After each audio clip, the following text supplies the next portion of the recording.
আপনারা দেখছেন বাংলা এগিয়ে।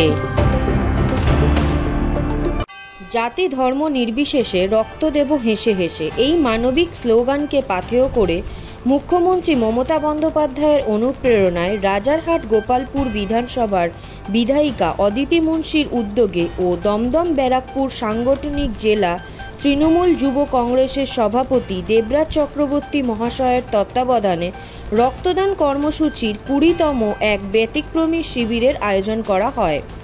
বিধাননগর পৌর নিগমের 24 নম্বর ওয়ার্ড এবং 4 নম্বর বড় চেয়ারম্যান তথা পৌর প্রতিনিধি শ্রী মনীষ মুখার্জির ব্যবস্থাপনায় আয়োজিত হয় এক রক্তদান শিবির। প্রায় 50 জন স্বতঃস্ফূর্তভাবে রক্তদান করেন।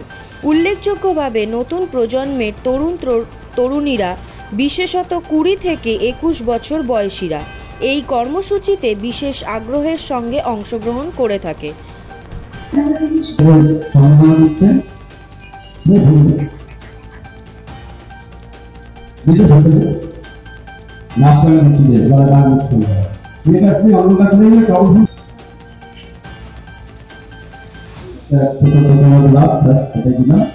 আমি আর্থিক মূল্যবান করি যারা এখন ফেসবুকে আছেন, মিডিয়াতে এখন সবাই আছে, সবাই ভালো করে বলতে দেখেছেন যে নারায়ণপুরে বিধায়ক তাপসচারা কি আমি একটু কমে আপনাকে আমার বিশ্বাস করুন, আপনি বিধায়ক কতগুলো পঞ্চায়েত দেখতে হয়, আমার দুর্গা পুজো অবশ্য আসবেন।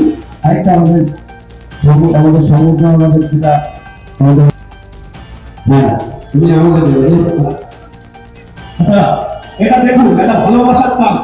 মনীষ মুখার্জিকে নিশ্চয়ই ফেসবুকে দেখে, সোশ্যাল মিডিয়া দেখে মনীষ মুখার্জির কাজে এতটা ভালোবাসে, আজকে নিজে এগুলো কিনে নিয়ে আসছে তাকে ঠিক করার জন্য, মানে সকল প্রায় সংগ্রামে থাকে। এটা কিন্তু একটা খুব ভালো লাগলো আমাদের, আপনি আমাদের সাথে সবসময় আপনার পাশে আমরা আছি। হ্যাঁ, রথের দিকে পড়া হবে। আমি এবার তুলসী দিকে বলবো বক্তব্য রাখতে হবে। আমাদের এমএমআইসি ওয়াটার আমাদের আরেকজন বড় চেয়ারপারসন হচ্ছে পিএলআই সরকার, আমি মন্ত্রীর জন্য বলছি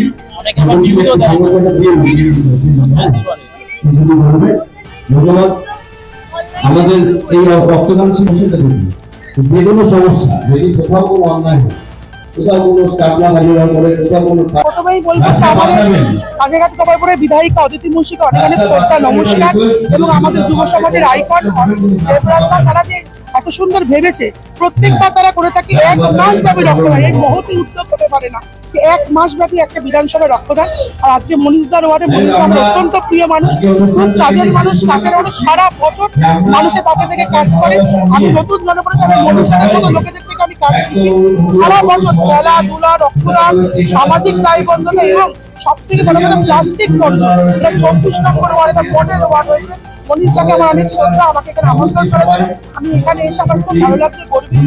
এবং অদিতিকে আমার অনেক অনেক ধন্যবাদ, দেবরাজকে ধন্যবাদ, তারা এগিয়ে চলুন, আমরা সবসময় দেখুন,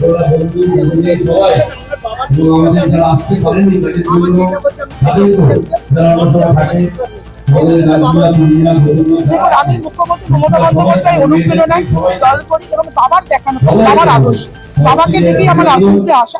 আমার বাবা একজন সমাজকর্মী, মানুষের জন্য কাজ করে এবং আমাকেও সবসময় শিক্ষা দেয় যে মানুষের কাছে থেকে কাজ করে। তাই দিন রাত আমিও চেষ্টা করি যে মানুষের সঙ্গে থেকে, যেহেতু আমি নিজে একজন পিছিয়ে পড়া অঞ্চলের জনপ্রতিনিধি, সবসময় 24টা ঘন্টা নিজেকে মানুষের জন্য নিয়োজিত করি। নারায়ণপুরের মানুষকে আমি সবসময় মনে করি আমার পরিবারের ব্যস্ততা ছিল, তার সত্ত্বেও সম্পর্ক ভালো কাজে মানুষের পাশে উৎসাহ দেওয়ার জন্য আসাটাকে জরুরি মনে করি। আর মনীষ মুখার্জি আমার ছাত্র জীবনে রাজনীতির ক্ষেত্রে তার অবদান অনেকটা অনস্বীকার্য। এই ছাত্র জীবনের চলার পথে যে মানুষটির হাত ধরে অনেকে সহযোগিতা করে, যে মানুষটির অন্যতম সহজে, তার নাম মনীষ মুখার্জি। আজকে আমি বড় চেয়ারম্যান বলুন, কাউন্সিলর বলুন, ছাত্র রাজনীতি শুরু করেছিলাম বলে মমতা বন্দ্যোপাধ্যায়ের আদর্শে আদর্শিত হয়ে তার ফলে কাজ করতে করতে তিনি হয়তো আমাকে এই জায়গাটা দিয়েছে বা দল দিয়েছে। তাহলে এই জায়গাটার আমার কাজের দায়িত্ব পালন সঠিক করে করা উচিত। আজকে মনীষ মুখার্জি এই রক্তদান শিবির করছে, এটা আমার আবেগের জায়গা, কারণ এই রক্তদান শিবিরে প্রত্যেক বছর এসে আমি নিজে রক্ত দিতাম। আজকে কাজের ব্যস্ততার ক্ষেত্রে দায়িত্বভার বেড়ে যাওয়াতে এসে হয়তো রক্ত দিতে পারি না, কিন্তু সুস্থ থাকলে, আসার মতন পজিশনে থাকলে আমি রক্তদান শিবিরটায় আসি এবং এসে আমি যারা রক্তদাতা তাদের সঙ্গে শুভেচ্ছা বিনিময় করি এবং আয়োজক যারা আয়োজন করে আয়োজক করছে তাদের সঙ্গে একটু দেখা সাক্ষাৎ হয়, ভালো কাজের সঙ্গী হই। মনীষ মুখার্জি একজন সৎ এবং কাজের মানুষ, এবং এই কাজের মানুষের কাছে গতি যাতে ত্বরান্বিত হয়, সমস্ত মানুষের কাছে আবেদন তার পাশে থেকে তাকে এগিয়ে যেতে সহযোগিতা করুন, যেভাবে নির্বাচনে তাকে জয়লাভ করিয়েছে কাজ করতে। আর দেবরাজ চক্রবর্তী রাজারগোপালপুর বিধানসভা জুড়ে এই 30টা রক্তদান শিবির করছে। সে একজন যোগ্য নেতৃত্ব এবং কাজের মানুষ, সকলে বলছিল অত্যন্ত কাজের ছেলে, এমআইসি হিসেবে নয় সংগঠক হিসেবেও, এমআইসি হিসাবে উন্নয়ন এবং সংগঠন দুটো ক্ষেত্রে তারও হাতকে শক্তিশালী করার জন্য অদিতি মুন্সির পাশে থাকার আবেদন জানিয়ে সকলকে শুভেচ্ছা জানিয়ে আমি বলবো এই ভালো কাজগুলো আরো বেশি বেশি করে মানুষের কাছে তুলে দেবো। যেখানে মানুষে বিভেদ, সেখানে রক্তদান কিন্তু একটা সম্প্রীতির বার্তা দেয়, কারণ মানুষ কিন্তু একটা ঐক্যবদ্ধ থাকার বার্তা দেয় রক্তদান। এটাকে বেশি বেশি করে প্রচার করুন, ভালো কাজ। মনীষ মুখার্জির এই কাজকে তুলে দেবো।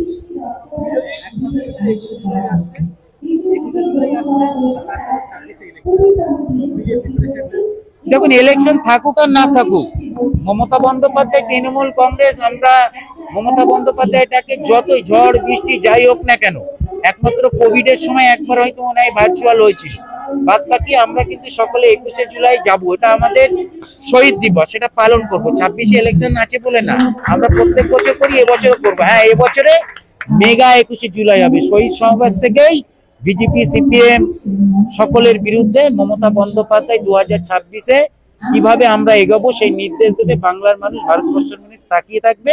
তাই সকল মানুষকে বলবো, এবারে 21শে জুলাই সকলকে আপনারা প্রত্যেক বছর জন্য এবার আরো বেশি সংখ্যক উপস্থিত হয়ে আমরা বাংলার মানুষ বার্তা দেব, আমরা বাংলা মমতাময়, বাংলা মমতা বন্দ্যোপাধ্যায়ের পাশে, তৃণমূল কংগ্রেসের সাথে। কিন্তু আমরা মনে করেছি যে আমাদের সারা বছরে রক্তদান শিবির সাথে আমাদের কিছু সমাজের কর্মকাণ্ড থাকে, যে কোনো অনুষ্ঠান। আমরা যে কাউন্সিলর বা বড় চেয়ারম্যান বা এমআইসি যেটা নাম করেছে কর্পোরেশন থেকে, সেই নামটা কিন্তু আমাদের এই স্টাফেরাই করে। এই কনজারভেন্সি এবং হেলথ, আমরা তাদেরকে জন্যই সংবর্ধনা দিতে চেয়েছি যে তারা অন্তত সম্মানটা পাক। তারা রাস্তাঘাটে যেভাবে কাজ করছে, জীবনহানি নিয়ে কাজ করছে, সুতরাং আমাদের যে নামটা হয় তাদের জন্য। তারা যদি ঠিকমতো কাজ না করতো, তাদের এই লড়াই না করতো, তাহলে আমাদের কোনোদিন নাম হতো না। সেই জন্য আমরা করছি। এবং ডেঙ্গুর জন্য আমাদের ডেঙ্গু যে মোকাবিলার টিম আছে, মহিলা টিম, স্বাস্থ্যসাথী, নির্মল সাথী, সবাইকে আমরা মনে করেছি যে এই সংবর্ধনা দেওয়া উচিত, সেই জন্য ওদেরকে আমরা এই সংবর্ধনা দিয়েছি। আমাদের এসএসকেএম থেকে এসছে।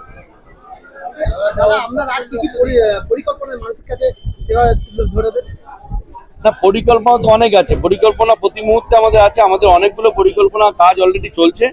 আগামী দিনে মানুষকে ভালো রাখার জন্য স্পেসিফিক কোনো পরিকল্পনা নেই, যখন যেটা মাথা থেকে বেরোবে মানুষের কাজ করার জন্য কমন পরিকল্পনা, মানুষের সাথে থাকা। রক্তদান চলছে, বস্ত্রদান চলছে, স্বাস্থ্য শিবির চলছে, শীতকালে আবার আসবে ব্ল্যাঙ্কেট দেওয়া থেকে শুরু করে শীতবস্ত্র সবই করি আমরা। এবং এই যে টিচারদের সম্বোধনা দেওয়া, ডাক্তারদের সম্বোধনা দেওয়া, যারা মাধ্যমিক উচ্চ মাধ্যমিক পাস করছে এদেরকে সব রকম ভাবেই চলছে প্রতিনিয়ত।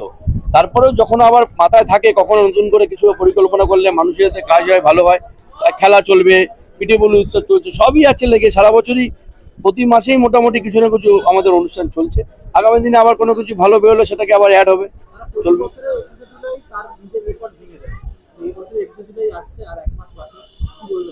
দেখুন, 21শে জুলাই একটা আবেগ আমাদের কাছে, কারণ 21শে জুলাই আমি তো নিজে দেখেছি, 21শে জুলাইটা আমি নিজে দেখেছি, আমি নিজে ছিলাম তখন সেইখানে। আজকের জেনারেশন তো আর 21শে জুলাই যারা নতুন 20-25 বছর ছিল তারা কিন্তু সেইভাবে দেখেনি, তারা শুনেছে, তারা ইতিহাস শুনে যায়, আর আমরা নিজের চোখে দেখে যাই। সুতরাং নিউ জেনারেশন কতটা যাবে না যাবে তারা আমি জানি না, কিন্তু আমি জানি পুরনো যারা আছে না, ঘরে বসে শুধু চলতে ফিরতে যায়, তারাও ঠিক পৌঁছে যাবে। আর আমাদের মতো যারা 21শে জুলাই দেখেছি তারা সেদিনকে আমরা পৌঁছাবো। আর এটা ঠিক মমতা ব্যানার্জির নেতৃত্বে, অভিষেক ব্যানার্জির নেতৃত্বে যেভাবে দিন দিন সংগঠন বাড়ছে, অটোমেটিকই লোক বাড়বে, এটাই এক্সপেকটেশন।